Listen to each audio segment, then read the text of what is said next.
For those who think emotion moves systems, to be honest with you, a judge don't give a about how you feeling, about your emotions, about you begging and pleading in court, pleading for help. A judge is not moved by emotions. You gotta realize everything is running off paper.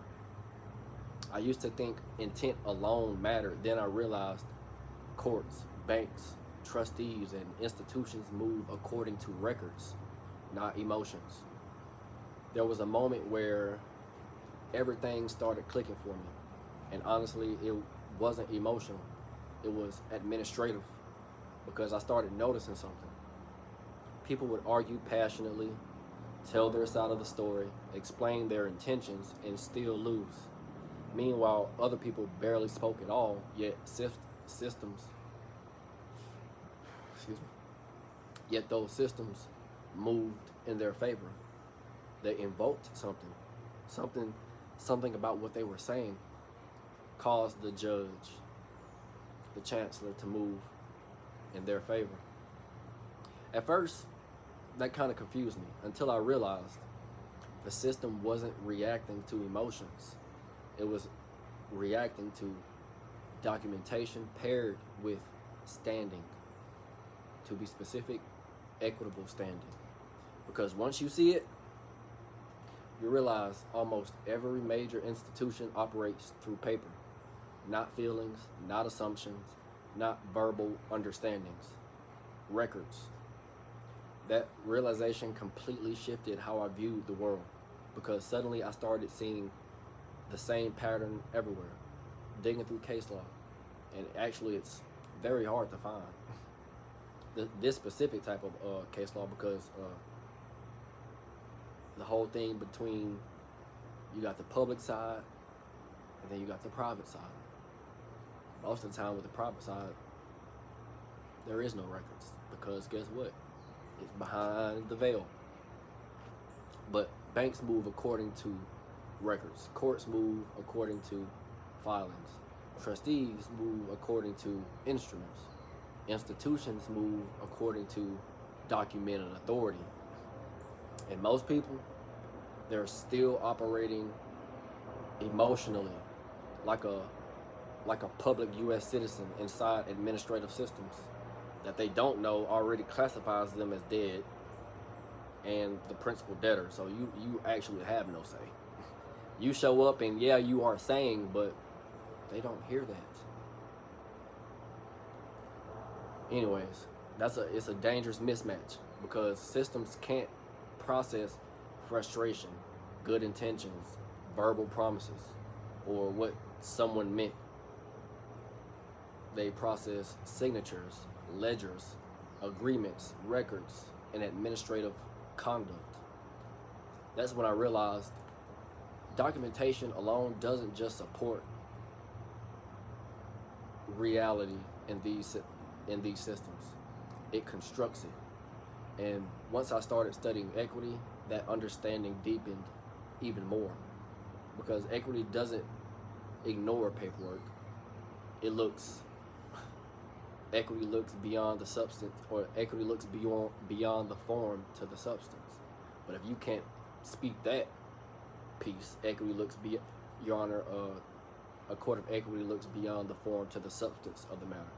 That alone shifts the consciousness of the court. I mean, hopefully you've already invoked the proper jurisdiction, because if you ain't with it, you're not with it. I can't say it no other way than that. But it looks through that paperwork when properly invoked. It examines the intent, administration, fiduciary conduct, and whether the structure is actually being operated properly. That's a completely different level of understanding. And this is where equity became the pathway out for me, for us. Because equity taught us that paperwork alone isn't enough. But paper properly administered changes everything. And not just paper alone, proper standing, proper equitable standing. That distinction matters. Because Once you understand equitable administration, you stop moving casually. Now, records matter, notices matter, intent matters, structures matter, documentation matters, along with operational consistency being of the matter. That's when you stop operating reactively and start operating intentionally. Because once stewardship enters into the equation, now paperwork stops being random bureaucracy, right? And starts becoming jurisdictional architecture. And honestly, that's another thing most families never prepare the next generation for.